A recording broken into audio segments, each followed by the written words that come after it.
தன்னுடைய இடத்தை தக்க வைப்பதற்கு, ஸ்டேபிள் பண்ணிக் கொள்வதற்கு அரபு நாடுகளுக்கு மத்தியில் இதுதான் ஒரு முக்கியமான தருணம் என்பதை உணர்ந்திருக்கிறார்கள். இதுவரைக்கும் இப்படியான ஒரு அதிரடியான கடுமையான வார்த்தைகளை கொண்டு சவுதி அரேபியா அறிக்கைகளை விட்டது கிடையாது. இஸ்ரேலுடைய தலைநகரமாக இப்ப இருக்கக்கூடிய டெல் அவீவ் இஸ்ரேலுக்கு எவ்வளவு முக்கியமானதோ அதே அளவுக்கு முக்கியமானதுதான் இந்த நெட்சாரிம் காரிடோர் என்கிற பகுதி என்பதுதான் அவருடைய வாதமாக இருந்து. அப்ப யோசிச்சு பாருங்க, இந்த நெட்சாரிம் காரிடோர்ங்கிறது எவ்வளவு முக்கியமானதாக இருக்கும் என்று சொல்லி. அத்தோடு இன்றைக்கு வெளியாகி இருக்கக்கூடிய இன்னும் ஒரு முக்கியமான செய்தி என்னவென்று சொன்னால்,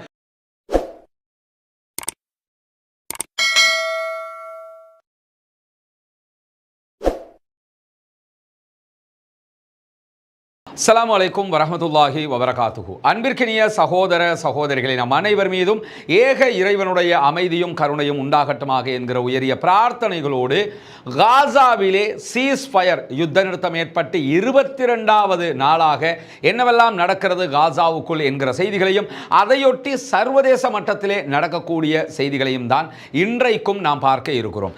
இன்றைய தினம் ஒரு முக்கியமான சம்பவம் காசாவிலே இடம்பெற்றிருக்கிறது. அதாவது யுத்த நிறுத்த ஒப்பந்தத்தின் பிரகாரம் நேற்றைய தினம் 5வது கட்டமாக இஸ்ரேலிய பணைய கைதிகளை பாலஸ்தீன விடுதலை அமைப்பினர் விடுதலை செய்திருந்த அதே நேரம் இஸ்ரேலும் 183 பாலஸ்தீன அப்பாவி சிறை கைதிகளை விடுதலை செய்திருந்தார்கள். இந்த நிலையில் இந்த 5வது ஒப்பந்தம் நிறைவேற்றப்பட்டதோடு 5வது முறையாக பணைய கைதிகள் விடுதலை செய்யப்பட்டதோடு செய்ய வேண்டிய முக்கியமான வேலையாக குறிப்பிடப்பட்டிருந்தது என்னவென்று சொன்னால், நெட்சாரிம் காரிடோர் பகுதிகளில் இருந்து மொத்தமாக இஸ்ரேல் வெளியேற வேண்டும் என்பது.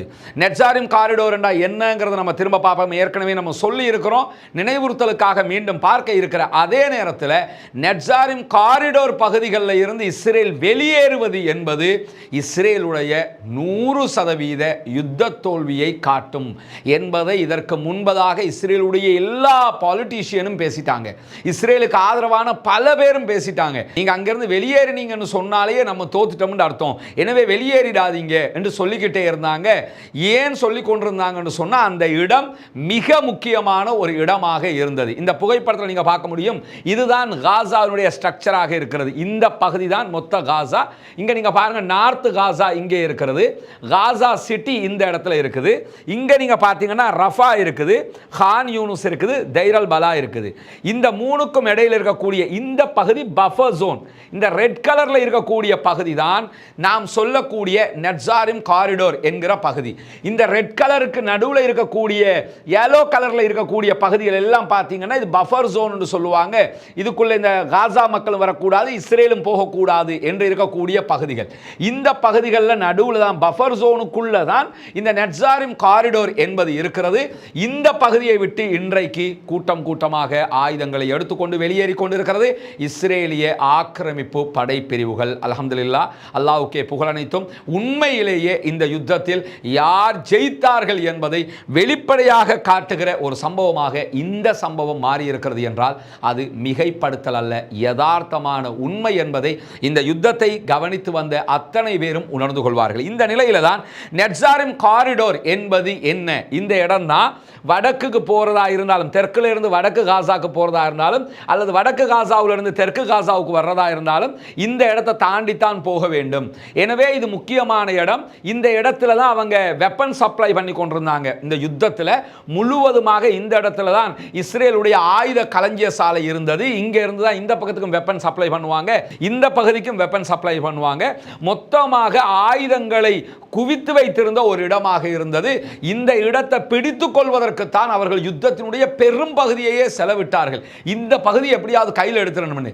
அது கையில் கிடைச்ச நேரத்தில் கூட அதை விட்டு இப்பொழுது வெளியேற வேண்டிய நிலை அவர்களுக்கு உண்டாகி இருக்கிறது. 1972ஆம் ஆண்டு அப்போதைய இஸ்ரேலுடைய தொழிலாளர் அரசாங்கம் இருக்கிற போது காசாவில் அவர்கள் நிறுவிய ஒரு குடியேற்றம் தான் இந்த நெட்சாரிம் காரிடோர் பகுதிகளில் இருந்தது. முதல்ல இந்த இடத்துல ஒரு துணை ராணுவ பிரிவுக்கான குடியேற்றத்தை தான் அவங்க உண்டாக்கினாங்க. துணை ராணுவத்தில் யாரெல்லாம் ஒர்க் பண்ணுவாங்களோ அவருடைய ஃபேமிலி எல்லாரையும் வீடு கட்டி என்ன செஞ்சாங்கன்னா காசாவுக்குள்ள அவங்க குடியேற்றி இருந்தாங்க. அது மட்டும் இல்லாமல் அதிகமான மக்கள் தொகை கொண்ட ஒரு பகுதி தான் இந்த நார்த் காசா. கிட்டத்தட்ட 5 லட்சம் மக்கள் அந்த பகுதிகளிலே வாழ்கிறார்கள். அந்த பகுதிகளில் தான் ஜபாலியா, பைத்துலாகியா, பைத் ஹனூன்ங்கிற பல பகுதிகள், காசா சிட்டி இதெல்லாமே இருக்குது இந்த பகுதிகளில். அந்த பகுதிகளுக்கு நடுவில் தான் வடக்கையும் தெற்கையும் பிரிக்கிற மாதிரி தான் 1972 இந்த இடத்தில் இராணுவத்தினருடைய குடும்பத்தினரை குடியேற்றியது அப்போதைய இஸ்ரேலிய அரசாங்கம். காசா பாலஸ்தீனத்தை பிடிச்சது மட்டுமல்லாம, பாலஸ்தீனத்துக்குள்ள இஸ்ரேல் ஒரு நாட்டை உருவாக்கினது மட்டுமல்லாம, மீதமாக இருந்த காசாவுக்குள்ளேயும் போய் இந்த மாதிரி ஒரு வேலையை அவங்க பார்த்தாங்க. அரியல் ஷரோன் என்றொருத்தர் இஸ்ரேலுடைய பிரதமராக இருந்தார். நிறைய பேருக்கு நினைவிருக்கும், சில பேருக்கு மறந்திருக்கும். 2000ஆம் ஆண்டு முதல் தடவையாக பிரதமராக வந்தார். அவருடைய மரணம் ரொம்ப மோசமான ஒரு மரணமாகத்தான். கடைசி காலகட்டங்களில் கோமா ஸ்டேஜில் இருந்து தான் செத்து போனார். இருக்கிற காலகட்டத்தில் இப்படி ஒரு கொடூரமானவனா என்று யோசிக்கிற அளவுக்கு இருந்தவர். ஆனால் அவரையெல்லாம் தூக்கி சாப்பிட்ற மாதிரி இப்போ நெத்தன்யாகு இருக்கிறார், அது வேற விஷயம். அப்படியான ஒரு எரியல் ஷெரோனுடைய நேரத்தில் 2000களில் முற்பகுதிகளில் முதல் தடவையாக பிரதம மந்திரியாக ஏரியல் ஷெரோன் பதவியேற்ற நேரத்தில் நெட்சாரிமுடைய தலைவிதி என்பது டெல் அவிவினுடைய தலைவிதி என்று பேசியிருந்தார். அதாவது இஸ்ரேலுடைய தலைநகரமாக இப்போ இருக்கக்கூடிய டெல் அவிவ் இஸ்ரேலுக்கு எவ்வளவு முக்கியமானதோ அதே அளவுக்கு முக்கியமானது தான் இந்த நெட்சாரிம் காரிடோர் என்கிற பகுதி என்பதுதான் அவருடைய வாதமாக இருந்து. அப்போ யோசிச்சு பாருங்க, இந்த நெட்சாரிம் காரிடோர்ங்கிறது எவ்வளவு முக்கியமானதாக இருக்கும் என்று சொல்லி. அப்படிப்பட்ட ஒரு இடத்துல தான் 2005ஆம் ஆண்டு இஸ்ரேல் இந்த பகுதிகளை விட்டு மொத்தமாக வித்ட்ரோ பண்ணியிருந்தாங்க. இப்போ மீண்டும் யுத்தத்தில் பிடிச்சிருந்தாங்க. பெரும் மகிழ்ச்சியில் இஸ்ரேலிய ராணுவமும் இஸ்ரேலிய அரசாங்கமும் இருந்த நேரத்தில் தான் இந்த ஒப்பந்தத்தின் வெற்றியினால் தற்போது அவர்கள் மொத்தமாக வெளியேறி இருக்கிறார்கள். அமெரிக்க ஜனாதிபதி என்ன சொன்னாலும், இஸ்ரேல் பிரதமர் என்ன சொன்னாலும், யதார்த்த கள நிலவரம் என்றொன்று இருக்கிறது.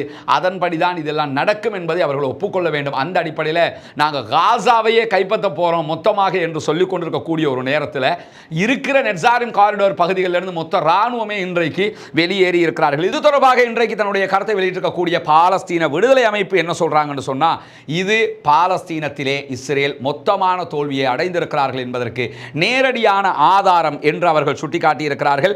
எங்களுடைய காசா என்பது அதன் மக்களாலும் அதே போன்று அங்கிருக்கக்கூடிய போராளிகளாலும் அவர்களுடைய கைகளால் விடுதலை செய்யப்படக்கூடிய ஒரு பூமியை தவிர உங்களால் ஒன்றும் செய்ய முடியாது என்பதையும் அவர்கள் இன்றைக்கு மிக தெளிவாக தங்களுடைய கருத்துக்களை வெளியிடுகிற போது பேசியிருக்கிறார்கள். அது மட்டுமல்லாமல் நேற்றைய தினம் நம்ம ஒரு கருத்தை சொல்லியிருந்தோம், காசாவை கொண்டு போய் சவுதி அரேபியாவுக்குள்ள ஒரு நாடாக அமைச்சுக்கிறங்க என்று சொல்லி பெஞ்சமின் நெத்தன்யாகு இஸ்ரேலுடைய பிரதமர் வியாழக்கிழமை யுஎஸ்ல இருந்து கொடுத்த பேட்டியில் பேசியிருந்தார். அது தொடர்பாக இன்றைக்கு சவுதி அரேபியா மிக கடுமையான ஒரு கண்டனத்தை மீண்டும் வெளியிட்டிருக்கிறார்கள். சவுதி அரேபியா மட்டுமல்ல, ஓஐசி என்கிற ஆர்கனைசேஷன் ஆஃப் இஸ்லாமிக் கண்ட்ரிஸ் தனியான ஒரு அறிக்கையை வெளியிட்டிருக்கிறாங்க. அரபு நாடுகளுடைய மற்ற கூட்டமைப்புகள், ஒபெக், இப்படி பல கூட்டமைப்புகளும் உடனடியாக இதை கண்டிக்க ஆரம்பித்திருக்கிறார்கள். தனித்தனியாக கத்தார் கண்டித்திருக்கிறது, ஜோர்தான் கண்டித்திருக்கிறது, ஈஜிப்ட் கண்டித்திருக்கிறது, பாகிஸ்தான் கண்டித்திருக்கிறது. இப்படி பல நாடுகளும் கண்டிக்கிற ஒரு நிலையாக இது மாறி இருக்கிறது. உண்மையிலேயே பாராட்டுக்குரியது என்னன்னா, அமெரிக்க ஜனாதிபதி டொனால்ட் ட்ரம்ப் சொல்றதை கேட்டுக்கிட்டு அரபு நாடெல்லாம் அசைஞ்சு போயிருவாங்கன்னு யோசிச்ச நேரத்தில் நீயா நானா வாடா பார்த்துக்கலாம் என்று சொல்லி ஒண்டி கொண்டு நெஞ்ச நிமிர்த்துக்கிட்டு நிற்கிறாங்கிறது உண்மையிலேயே வரவேற்புக்குரியது, பாராட்டுக்குரியது, மகிழ்ச்சிக்குரியது. அவர்கள் பாலஸ்தீனத்தோடு நிற்கிறார்கள் என்பதை நிரூபித்துக் கொண்டிருக்கிறார்கள். அந்த அடிப்படையில் தான் இன்றைக்கு சவுதி அரேபியா கண்டனத்தை வெளியிட்டிருக்கிறது. நெத்தன்யாகுவினுடைய இந்த கருத்து என்பது ஏற்றுக்கொள்ள முடியாதது. பாலஸ்தீன மண்ணில் தான் பாலஸ்தீன அரசாங்கம் அமைய வேண்டுமே தவிர அங்கிருந்து மக்களை வெளியேற்றுவதை நாங்கள் ஏற்றுக்கொள்ள முடியாது என்று சொல்லக்கூடியவர்கள் காசாவில் பாலஸ்தீன சகோதரர்களுக்கு எதிராக இஸ்ரேலிய ஆக்கிரமிப்பாளர்கள் தொடர்ந்து செய்து வரக்கூடிய குற்றங்களை திசை திருப்புவதற்காகத்தான் இப்படியான கருத்துக்களை அவர்கள் சொல்லிக் கொண்டிருக்கிறார்கள். பாலஸ்தீன மக்களுக்கு அவர்களுடைய நிலத்தின் மீது உரிமை இருக்கிறது என்பதை எப்பொழுதுமே சவுதி அரேபிய ராஜ்யம் உறுதிப்படுத்துகிறது. இதற்குள் அத்துமீறி நுழைந்தவர்கள் தான் குடியேறிகள், வெளியேற்றப்பட வேண்டியவர்களை தவிர உண்மையிலேயே பாலஸ்தீன மக்கள் வெளியேற்றப்படக்கூடாது. அதற்கு நாங்கள் ஒருபோதும் துணை நிற்க மாட்டோம் என்பதோடு மிருகத்தனமான இஸ்ரேலிய ஆக்கிரமிப்பு உடனடியாக பாலஸ்தீனத்தை விட்டு வெளியேற வேண்டும் என்று இதுவரைக்கும் இப்படியான ஒரு அதிரடியான கடுமையான வார்த்தைகளை கொண்டு சவுதி அரேபியா அறிக்கைகளை விட்டது கிடையாது. இப்ப வாடா பார்த்துக்கலாம், ஒண்டிக்கு நீயா நானாண்டு பார்த்துக்கிறோம் என்ற அளவுக்கு சவுதி அரேபியாவினுடைய நிலைப்பாடுகள் இருக்கிறது. சவுதி அரேபியா தன்னுடைய இடத்தை தக்க வைப்பதற்கு, ஸ்டேபிள் பண்ணிக் கொள்வதற்கு அரபு நாடுகளுக்கு மத்தியில் இதுதான் ஒரு முக்கியமான தருணம் என்பதை உணர்ந்திருக்கிறார்கள். ஏன்னா ஈரானா சவுதி அரேபியா இருக்கும்போது இந்த யுத்தத்தில் ஈரானுடைய வகிபாகம் மிக முக்கியமானதாக இருக்கிறது, யாரும் மறுக்க முடியாதது, பாராட்டுக்குரியது. உச்சகட்டமாக அவங்க நின்னாங்க. அந்த இடத்துல நாங்கள் நிற்கிறோம்ங்கிறத காட்டணமாக இருந்தால் இந்த மாதிரியான ஒரு நிலை அவர்களுக்கு தேவைப்படுகிறது. உண்மையிலேயே அதை பயன்படுத்தி மிக அழகாக இந்த செயல்பாடுகளை முன்னெடுத்திருக்கிறார். அதே நேரம் இன்றைக்கு மஸ்ஜிதுல் அக்ஸாவுக்குள்ள மீண்டும் நுழைந்து குடியேறிகள் டால்முதிக் என்கிற அவர்களுடைய வணக்க வழிபாடுகளில் நடவடிக்கைகளில் ஈடுபட்டிருப்பது மட்டுமல்லாமல் மஸ்ஜிதுல் அக்ஸாவினுடைய பகுதிகள் மீது தாக்குதல் நடத்தி இருக்கிறார்கள் என்கிற கவலைக்குரிய செய்தியும் வஃபா நியூஸ் ஏஜென்சி வெளியிட்டிருக்கிறது. அத்தோடு இன்றைக்கு வெளியாகி இருக்கக்கூடிய இன்னும் ஒரு முக்கியமான செய்தி என்னவென்று சொன்னால், OIC என்கிற ஆர்கனைசேஷன் ஆஃப் இஸ்லாமிக் கண்ட்ரீஸ், அரபு இஸ்லாமிய நாடுகளுடைய கூட்டமைப்பை உடனடியாக கூட்டுங்கள் என்று சொல்லி ஈரான் அழைப்பு விடுத்திருக்கிறது. கூட்டமைப்பில் இருக்கக்கூடிய ஏதாவது ஒரு நாடு ஒரு காரணத்தை சொல்லி உடனே கூட்டமைப்பை கூட்டுங்கன்னா அந்த கூட்டமைப்பு கூட வேண்டும். அந்த அடிப்படையில் இன்றைக்கு OIC-னுடைய செயலாளருக்கு அவசரமான தொலைபேசி அழைப்பை எடுத்திருக்கக்கூடிய ஈரானுடைய வெளியுறவு அமைச்சராக இருக்கக்கூடிய அப்பாஸ் அராச்சி அவர்கள் உடனடியாக நீங்கள் கூட்டத்தை கூட்ட வேண்டும், காசாவிலிருந்து பாலஸ்தீன மக்களை வெளியேற்றுவதாக அமெரிக்கா சொல்லிக் கொண்டிருக்கிறது. அது மட்டுமல்லாமல் இஸ்ரேலும் அதற்கு துணையாக கருத்துக்களை சொல்லி வரக்கூடிய நேரத்தில் அது தொடர்பாக நாம் பேசி அத்தனை நாடுகளும் ஒற்றை முடிவில் இருக்க வேண்டும். எனவே கூட்டத்தை கூட்டுங்கள். பாலஸ்தீன மக்களுடைய நியாயமான உரிமைகள், அவர்களுடைய சுயநிர்ணய உரிமைகளை பாதுகாக்கிற பொறுப்பு இஸ்லாமிய நாடுகள் அத்தனைக்கும் இருக்கிறது. எனவே அதை நாம் செய்துதான் ஆக வேண்டும். நாங்கள் தயாராக இருக்கிறோம், உடனடியாக கூட்டத்தை கூட்டுங்கள் என்கிற ஒரு அறிவிப்பை OIC-னுடைய பொதுச் செயலாளரிடம் இன்றைக்கு அப்பாஸ் அராச்சி அவர்கள் வெளியிட்டிருக்கிறார்கள். OIC-னுடைய கூட்டம் இன்று அல்லது நாளை மிக சீக்கிரமாக நடைபெறுவதற்கான வாய்ப்பு இருக்கிறது.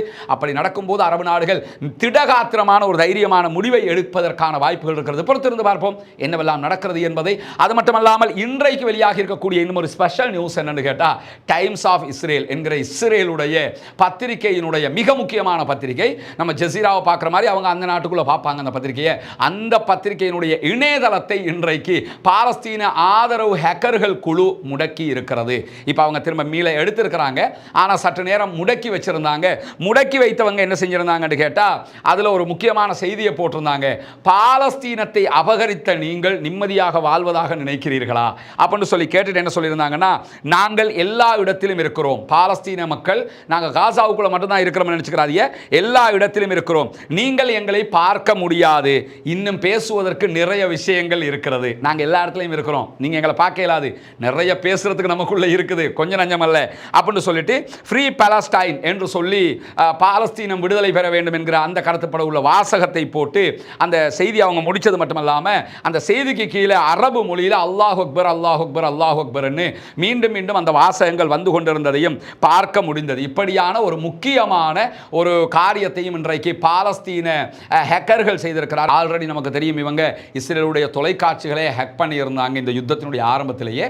அந்த மாதிரி இணையதளத்திலையும் பூந்து விளையாடக்கூடிய வேலைகளை பாலஸ்தீன இளைஞர்கள் செய்கிறார்கள் என்பது இன்றைக்கு வெளிப்பட்டிருக்கிறது. இப்படியான நிலையில தான் ஈரானுடைய ஷியா மத பிரிவினுடைய அதி உச்ச தலைவராக இருக்கக்கூடிய ஆயத்துல்லா அலி ஹாமனி அவர்கள் பாலஸ்தீன விடுதலை அமைப்பினுடைய தலைவர்களை அழைத்து பேசி இருக்கிறார். நீங்கள் இஸ்ரேலையும் அமெரிக்காவையும் தோற்கடித்து விட்டீர்கள், உங்களுக்கு வாழ்த்துக்கள் என்று அழைத்து வாழ்த்து சொல்லி இருக்கிறார். அது முக்கியமான ஒரு விவகாரமாக மாறி இருக்கிறது.